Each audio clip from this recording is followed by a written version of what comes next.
নমস্কাৰ, মই বাবা প্ৰণৱ। পঢ়ি থকা সময়ছোৱাত 20 আৰু 30 বছৰ বয়সত আমি বহুত কথা শিকোঁ আৰু এই শিকা কথাখিনি আমাৰ পাছৰ জীৱনত সহায়ক হয়। কিন্তু আমাৰ জীৱনৰ বাবে এটা গুৰুত্বপূৰ্ণ বিষয় ফাইনেন্স, এই বিষয়ত কিন্তু আমি একো নিশিকোঁ আৰু আমাক শিকিবলৈকো উৎসাহিত কোনেও নকৰে। পঢ়ি থকা সময়ছোৱাত যদি আমি উপাৰ্জনমুখী চিন্তা কৰোঁ, তেতিয়া আমাৰ অভিভাৱকসকলে ভাবিবলৈ আৰম্ভ কৰে যে পইচা যদি আমি চুই পাওঁ তেনেহ'লে আমি পঢ়াৰ প্ৰতি অনীহা জাগিব, বজাৰ সমাৰো কৰিবলৈ নিদিয়ে, পইচা চুলে আমি কিজানিবা বেয়া হৈ যাম। যেতিয়া আমি পঢ়া শুনা সামৰোঁ আৰু আমি জীৱিকাৰ বাবে বিভিন্ন বৃত্তি বাছি লওঁ, জীৱনত প্ৰথম উপাৰ্জনো কৰোঁ, সেই উপাৰ্জন কৰাৰ দিনটোলৈকে কিন্তু আমি ফাইনেন্সৰ বিষয়ে বিশেষ একো নাজানো।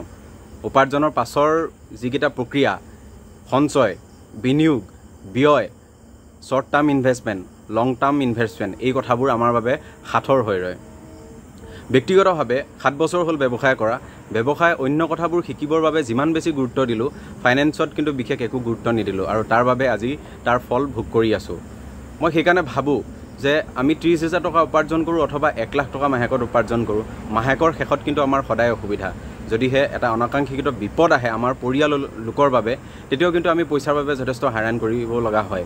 সেইকাৰণে ভাবোঁ জীৱনৰ অন্য কথাবোৰ শিকিবৰ কাৰণে আমি যিমান বেছি গুৰুত্ব দিলোঁ, আমি যদিহে ফাইনেন্স অথবা বিত্তীয় মেনেজমেণ্টৰ কথাবোৰ যদি শিকিলোহেঁতেন, তেনেহ'লে মই ভাবোঁ আৰু শিকিলে আমাৰ জীৱনৰ বাবে বহুত সহায়ক হ'ব।